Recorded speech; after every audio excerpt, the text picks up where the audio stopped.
بسم اللہ الرحمن الرحیم۔ السلام علیکم۔ سورہ عنکبوت میں اللہ تعالیٰ نے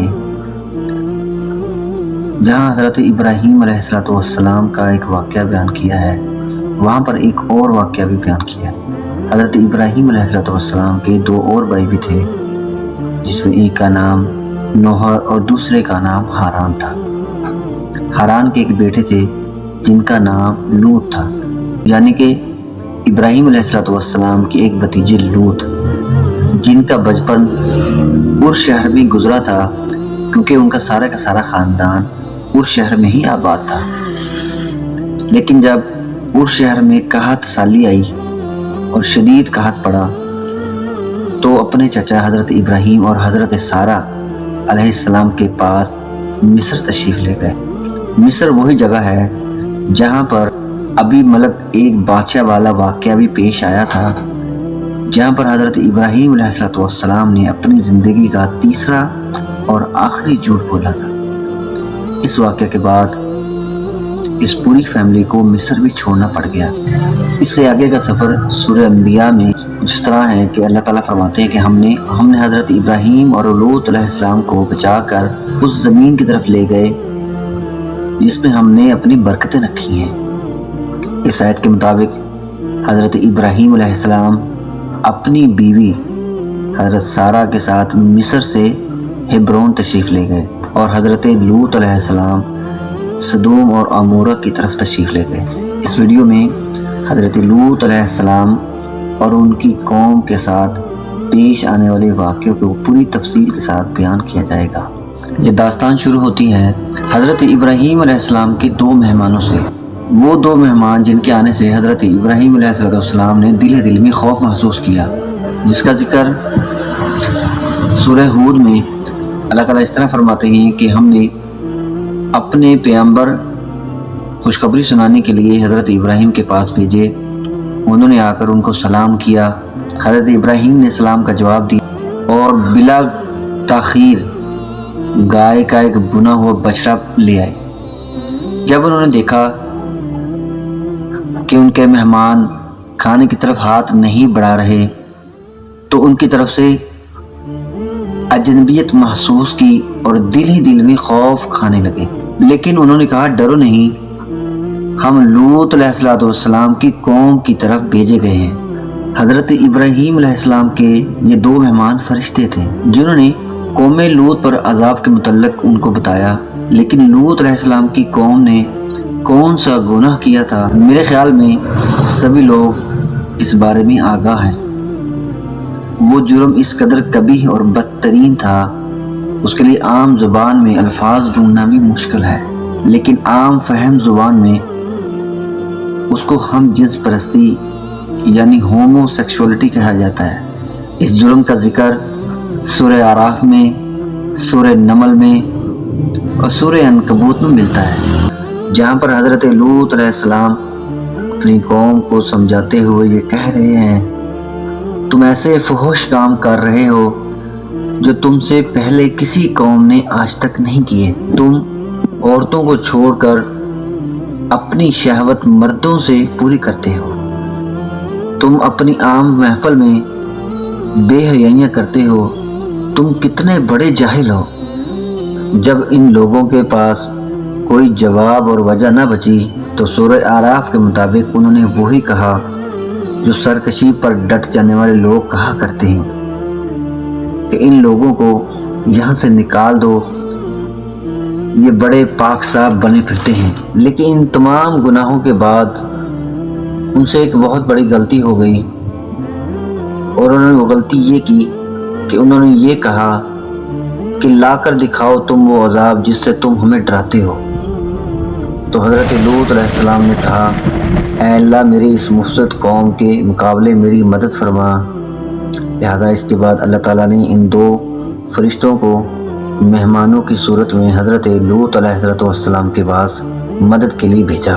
یہاں سے آگے کے واقعات آپ سبھی نے سنے ہوں گے کہ فرشتے جب حضرت ابراہیم علیہ السلام کے ہاں سے چلے تو حضرت لوط علیہ السلام کے پاس نہایت خوبصورت نوجوانوں کی شکل میں آئے۔ جب اس کی اطلاع سدوم اور عمورہ کے لوگوں کو ملی تو حضرت لوط علیہ السلام کے گھر کے سامنے جمع ہونا شروع ہو گئے۔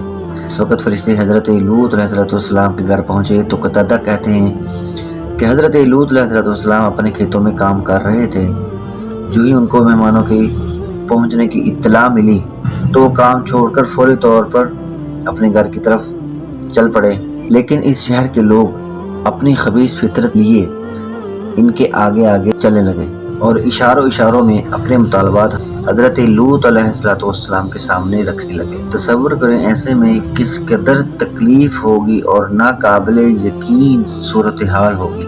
سورہ ہود میں حضرت لوط علیہ السلام کے احساسات تک کو بیان کیا گیا ہے کہ جب ہمارے بھیجے ہوئے فرشتے لوط کے پاس پہنچے تو وہ ان کی وجہ سے انتہائی غمگین ہوئے اور کہنے لگے آج کا دن بڑی مصیبت کا دن ہے۔ اس مقام پر حضرت لوط علیہ السلام کا اپنی قوم کے ساتھ ایک مکالمہ ہوا جو کہ سورہ ہود میں بیان کیا گیا ہے کہ جب بدکاریوں میں مبتلا ہوئی قوم لوط علیہ السلام کے پاس دوڑ کر آئی تو لوط علیہ السلام نے کہا کہ مجھے میرے مہمانوں کے بارے میں رسوا نہ کرو، یہ میری بیٹیاں ہیں جو تمہارے لیے پاکیزہ ہیں، اللہ سے ڈرو، کیا تم میں سے کوئی بھی اچھا انسان نہیں ہے؟ اس کے بعد ان کی قوم نے جواب دیا کیا ہم نے منع نہیں کیا تھا تم کو ساری دنیا کا ٹھیکیدار بننے سے؟ ہم کو تمہاری بیٹیوں پر کوئی حق حاصل نہیں، تم جانتے ہو کہ ہمیں آپ سے کیا مطلوب ہے۔ تو حضرت لوط علیہ السلام نے اس وقت کہا آج کے مجھ میں تم سے مقابلہ کرنے کی ہمت ہوتی۔ قرآن مجید میں سورہ حجر کے اندر یہ وہ واحد مقام ہے جہاں پر اللہ تعالیٰ نے نبی اکرم صلی اللہ علیہ وسلم کی عمر کی قسم کھا کر یہ کہا ہے کہ اے رسول آپ کی عمر کی قسم، یہ لوگ تو اپنی بدمستیوں میں اندھے ہو چکے تھے۔ تصور کریں حضرت لوط علیہ السلام کے کیا احساسات ہوں گے کہ حضرت لوط علیہ السلام بھی کہہ اٹھے کہ روئے زمین پر اس شہر سے زیادہ خبیث لوگ میں نے کہیں نہیں دیکھے۔ یہ وہ وقت تھا جب فرشتوں نے حضرت لوط علیہ السلام کے سامنے اپنی حقیقت عیاں کر دی اور کہا ہم اللہ کی طرف سے بھیجے ہوئے 2 فرشتے ہیں اور رات کے وقت شہر چھوڑ جانے کا حکم دیا۔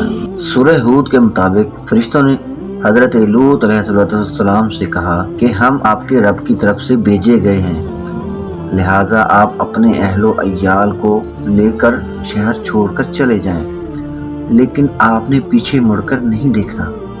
پیچھے مڑ کے نہ دیکھنے والا حکم سورہ حجر میں بھی دوبارہ آیا ہے۔ اس سے اگلے کے چند گھنٹوں کے واقعات کچھ اس طرح تفاسیر میں لکھے ہیں کہ حضرت لوط علیہ السلام نے اپنے ان 2 مہمانوں کو اپنے گھر کے اندر بٹھایا اور دروازہ بند کر دیا اور خود باہر کھڑے ہو کر لوگوں کے دکم مکم کا جواب دیتے رہے۔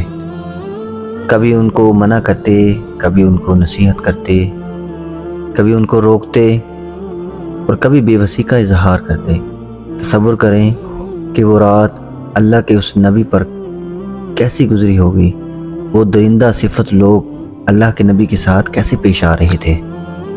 شاید اس لیے اللہ تعالیٰ نے دیگر انبیاء علیہ السلام کے ساتھ حضرت لوط علیہ السلام کی تعریف کی ہے کہ ہم نے ان کو تمام جہان والوں پر فضیلت بخش دی، لہذا ان بدترین واقعات کا سلسلہ رات گئے تک جاری رہا، یہاں تک کہ رات کا آخری پہر آ گیا۔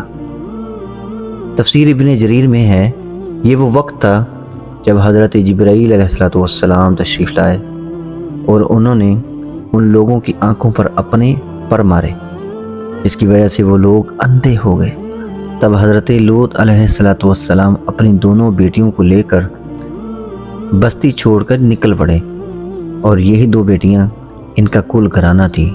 امام صبی رحمۃ اللہ علیہ نے حضرت لوط علیہ السلام کی ان 2 بیٹیوں کا نام رتا اور زخرتا لکھا ہے اور ان کی بیوی وائلہ یا ولہیہ، اس کے بارے میں واضح ثبوت نہیں ہے کہ وہ آپ کے ساتھ چلی گئی تھی یا وہ پیچھے رہ گئی تھی۔ ایک روایت میں ہے کہ وہ آپ کے ساتھ ہی چلی گئی تھی لیکن اس نے مڑ کر دیکھ لیا تھا، چونکہ اللہ کا حکم تھا کہ پیچھے مڑ کے نہیں دیکھنا۔ جب اس نے پیچھے مڑ کے دیکھا تو تو ایک نشان زدہ پتھر حضرت لوط علیہ السلام کی بیوی کو آگے لگا، جس کی وجہ سے وہ وہیں کی وہیں پتھر کی بن گئی۔ اگر میں قرآن پاک میں سے سدوم اور عمورہ پر آنے والی آفت کو بیان کروں تو اس کی تفصیل کچھ اس طرح بنتی ہے۔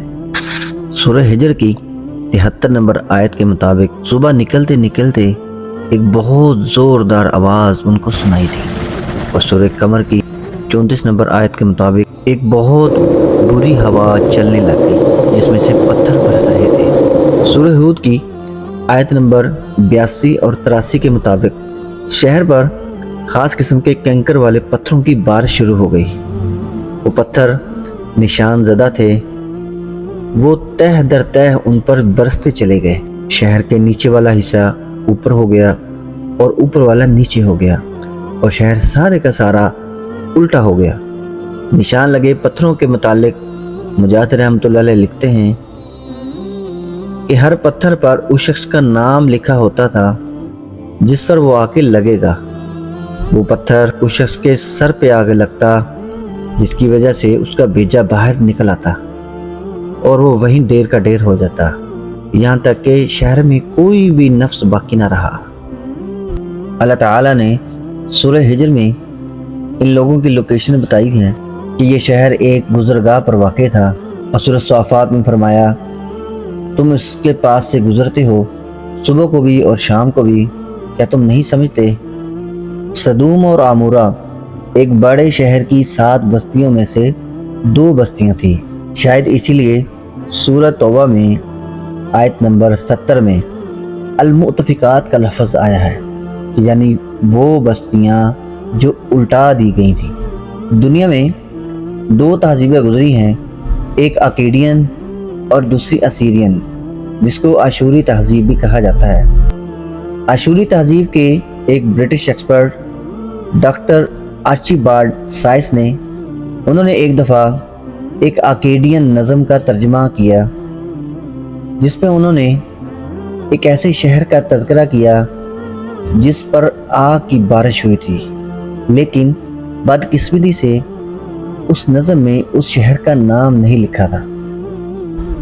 پھر 1976 میں شام میں کچھ ایسی تختیاں دریافت ہوئیں، 1800 مکمل اور 5000 اس کے ٹکڑے، جس پر 4500 سال پرانی باتیں لکھی ہوئی تھیں۔ ان تختیوں پر 5 ایسے شہروں کے نام لکھے ہوئے تھے، جن میں سے 2 کے نام سیدامو اور ایمار تھے، جو حیرت انگیز طور پر سدوم اور عمورہ سے ملتے جلتے ہیں۔ آرکیالوجی کے علاوہ ایک سراغ 2500 سال پہلے گزرے ایک یونانی مورخ سٹیبو سے بھی ملتا ہے۔ سٹیبو وہ شخص تھا جس کو دنیا فادر آف ہسٹری یعنی بابائے تاریخ سے بھی جانتی ہے۔ سٹیبو اپنے سفر نامے میں فلسطین سے گزرتے ہوئے ایک ایسے شہر کا تذکرہ کرتا ہے۔ وہ کہتا ہے کہ مسادو کے رہنے والوں نے مجھے بتایا کہ کسی وقت میں یہاں پر 13 شہر آباد تھے، جن میں سے 2 شہر چونے کے پتھر اور نمک کے پہاڑوں کے پاس آباد تھے، جن میں سے ایک کا نام خربۃ السدوم تھا۔ یہ وہ راستہ بنتا ہے جسے قرآن میں المؤتفقات کہا گیا ہے۔ اللہ تعالیٰ نے فرمایا ہے کہ تمہاری گزرگاہ ہے، تم رات کو بھی یہاں سے گزرتے ہو اور صبح کو بھی۔ تبوک سے یروشلم جاتے ہوئے یہ شہر راستے میں ہی پڑتے ہیں۔ ویڈیو کے اس حصے میں میں نے سدوم اور عمورہ کی اس رات کا منظر حضرت لوط علیہ السلام کے حوالہ سے بیان کیا ہے کہ وہ رات ان بزرگ نبی حضرت لوط علیہ السلام پر کس قدر بھاری گزری تھی۔ اللہ تعالیٰ ان پر کروڑ ہاں سلامتیاں اور درود بھیجے۔